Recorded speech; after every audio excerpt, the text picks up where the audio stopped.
So, shall I address you as Dr. Wang? Oh, sorry, Professor Wang. That's okay. No, I have to be polite. Otherwise I'll be reprimanded. No.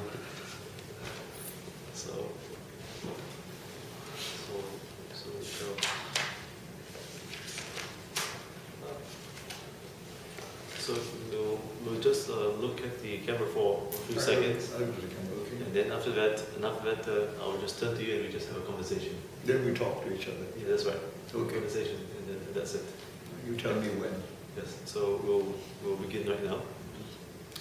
Hi, welcome to the National Critics' Choice Online News Say with Hyatt. I'm Robin Stienberg, and today we're going to welcome Professor Wang Gungwu, who is here in Singapore at the National University. Sorry, let me repeat that again. Sorry.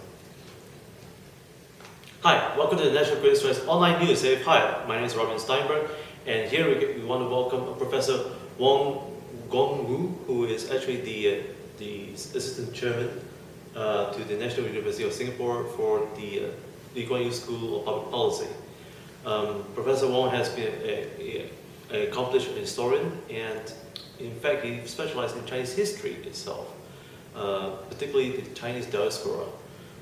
Professor Wang, welcome to our show here at Say Hyatt, and I'm very humbled by your accomplishments, with your scholarly work, especially most of the works were related to the Chinese diaspora. Many of my viewers would like to find out from you what's your perspective of the Chinese diaspora today and comparison to yesterday. How do Chinese view themselves? The Chinese communities in Southeast Asia as well as elsewhere have changed a lot over time. And when they first came out, the Chinese were mainly traders, some sailors, some outlaws hiding from something. It was only during the 19th century that they came out in larger numbers to be workers, to try and make a living. And the livelihood of very poor people who came from peasant backgrounds, workers' backgrounds in China, came in large numbers in the 19th century, and up to the middle of the 20th century, there were still large numbers coming.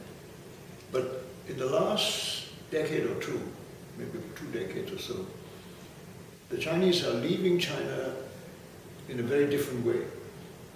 It's not so much for trading. A lot of them are really in search of new way of life, new worlds to conquer. They are usually much better educated. They're not from poor backgrounds now, at least not like in the past. They're now literate. Some of them have higher education. The qualifications are very good. Some of them are very brilliant students who would go out to study, but many of them with no intention of going back to China. So essentially they are migrating. So it has become something like temporary visits out of China in the ancient times to now what is now, strictly speaking, migration. They are actually emigrating from China. And that is new. So when you have Chinese people emigrating from China, we're talking about a different phenomenon. So I would say that the picture is changing, and none of the generalizations which people had, say, 20, 30 years ago, apply quite so accurately today, because things are moving all the time. I wouldn't try to predict what will happen in the future, but all I can say is that it will change. It's never going to be the same again. Now, about the Chinese diaspora back again, do you think that the Singaporean Chinese and the Malaysian Chinese, and especially those in Southeast Asia, even as well as the Indonesian Chinese, do they view themselves as Chinese, or do they view themselves as the citizens of the country? By this time, most of the people who are local born would regard themselves as citizens of their respective countries. And if they're treated well, and they're treated as citizens, I think they will respond with loyalty. But if they're discriminated against, or if they're badly treated, then it's hard to say. Then they can either move out or move somewhere else. Very few would actually want to go back to China. They don't actually identify with China, but they now recognize that the world is open to them. If they have the skills and the ambition and the willingness to take some risks, they can migrate to any other part of the world, anywhere that their skills might be useful, or they think they can make a living. So if they are not treated properly, and in the end I think this is the real test. I mean, for someone to want to identify with the country of his birth or his choice, he has to be treated like a first-class citizen, not as a second-class citizen, not to be discriminated against. And I think this is the real test. Many countries today treat the Chinese like their own citizens. As long as they are loyal and they care for those countries, they are treated the same. When that happens, these Chinese quickly become just like the locals. They don't particularly think of themselves as Chinese anymore. They know that their ancestry is Chinese origins, but they don't identify in China with China or necessarily with Chineseness per se, but they are probably proud of having a Chinese ancestry, but loyal citizens of Singapore, Malaysia, or Indonesia, or Thailand, whatever. Now, China has been very active in playing a role in almost in every country, especially Southeast Asia, in promoting Chinese culture in the form of arts and cuisine. But at the same time, they also try to reach out to the Chinese community as well. Because it seems that China recognizes that the Chinese communities in Southeast Asia are playing a very important role for China. Now, how this will impact the lives of the Chinese community in Southeast Asia as far as government policies is concerned? Do the Chinese government wants to encourage the Chinese to come back to China and in the form of goodwill to promote good relations between two countries, or is it any form of other agendas that they're trying to play with? I personally believe that for Southeast Asia, where the vast majority of the Chinese have been here for generations, the Chinese government treat them quite differently from the new Chinese that go to the United States or to Europe, all within the last couple of decades. They are very different. But those in Southeast Asia, going back for centuries, the Chinese government actually has no real expectations of their being particularly Chinese. All they wish to do is to show that they treat them with respect as people of Chinese origin. And maybe they are interested to do things in China, maybe not. But to the extent that they are themselves have friendly attitudes towards China, it may help China to be friendly to those countries too.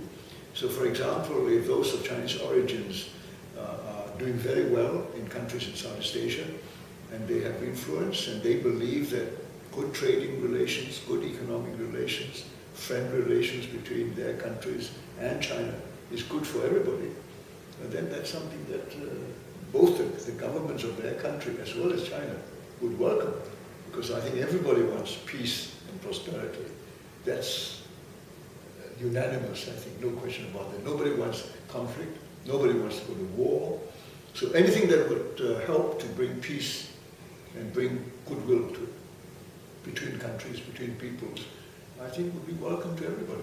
So to that extent, I think the relations between the Chinese of Southeast Asia, or those of Chinese origin in Southeast Asia, and China, I think that's actually much more settled now. It's not a particularly difficult issue. The difficult issues are with new Chinese who have migrated very recently to places like Australia and United States, Canada, Europe, and so on. There, the relationships are much more complicated because these people have been born and educated in China. They've gone out, and some of them are not quite decided where they really belong. They've gone out to study, to learn, so that they can go back and serve China, or whether they should now just settle down where they have decided to make their home, say in the United States or Australia, and become Australians and Americans, and and not worry about their Chinese loyalties and so on. Now that is a decision yet to be made by some of these new migrants.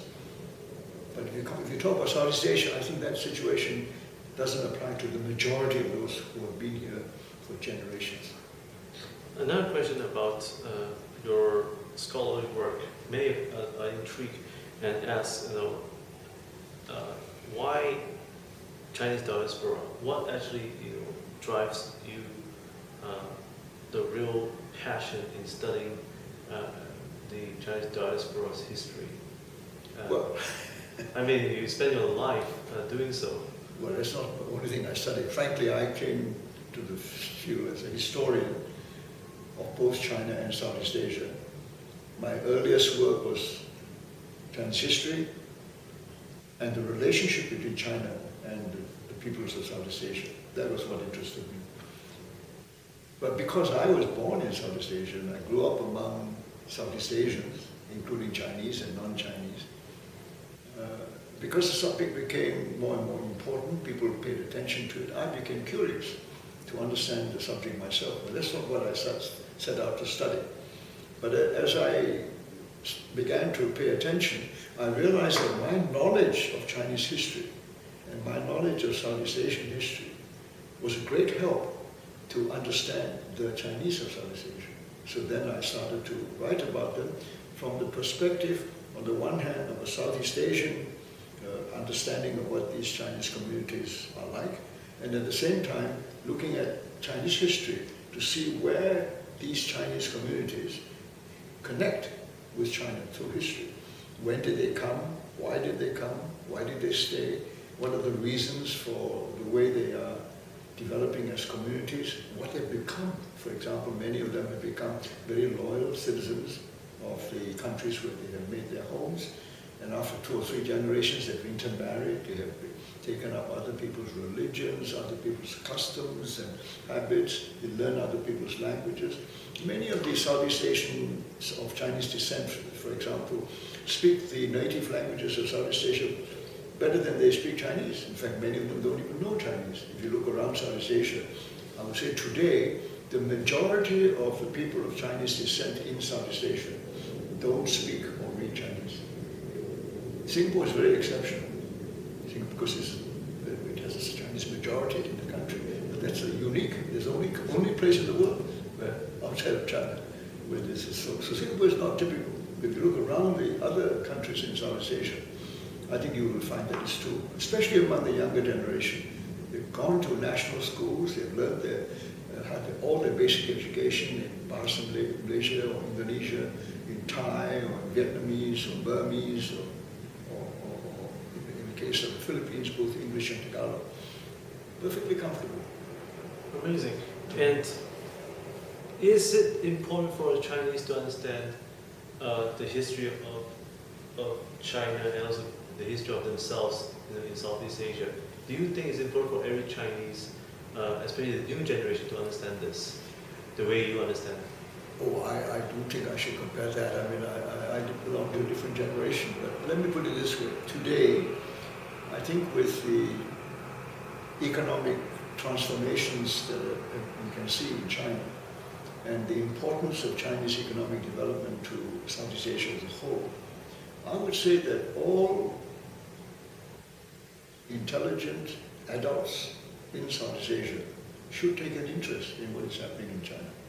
And in order to understand China, quite frankly, in my opinion, to understand China today, you must know something about Chinese history.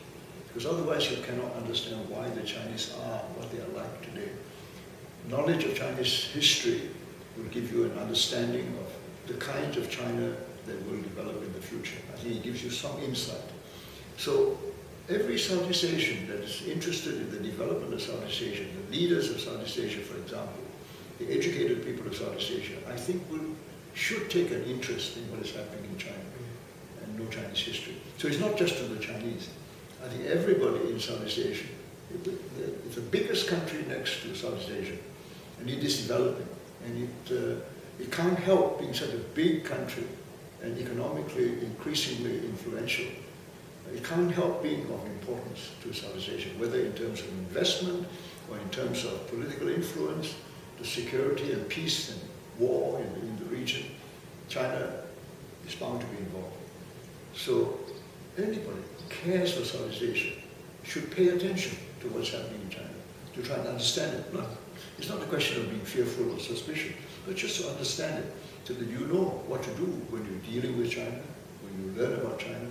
At least you have some basis for understanding what's happening in China.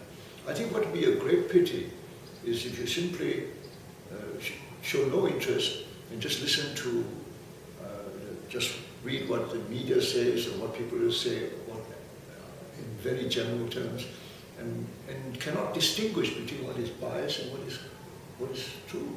I think if you're a thinking person, it is important that you should determine for yourself, to your own satisfaction, what is true and what is accurate and what is not. And that's the responsibility that we all should have. Well said, Professor Wang. What advice would you give for future generations who aspire to be great historians like yourself? I mean, would you be able to give 3 advice at least? Because it's not easy to be a historian, but even I myself, I'm not able to do that. Well, history is not everybody's favorite subject. It wasn't my subject. It wasn't my favorite subject in school either. I didn't like history at all, because when I was a schoolboy, all the history we were taught was all about the British Empire. And I didn't care 2 hoots about the British Empire in my time. So I wasn't interested in history at all. I think in the end, you learn to appreciate history when you realize that so much that happens around you is so difficult to understand if you didn't know what its origins were. How did it all begin? It's like getting into the middle of a film or a stage play and not knowing what the beginning was. I mean, how do you get the story? I mean, if you're suddenly right in the middle of this, on a stage or watching a film in the middle, you don't know what the film was about, you don't know what the title was, you don't know who the actors are, you don't know anything, So it's something like that. Knowing history means you've got to know how it all began. So maybe you have to watch the second time to see the beginning, So when we are born in the world, we're born in the middle of lots of things. So if you don't trace it back to something, how it all became what you are, in your times, the things around you, who are the people, what is the place like, and how are we related to other people. If you don't go back to the beginning of the story, I think you always feel that you are a bit in a muddle. How do you work it out? Where are you? Who are you?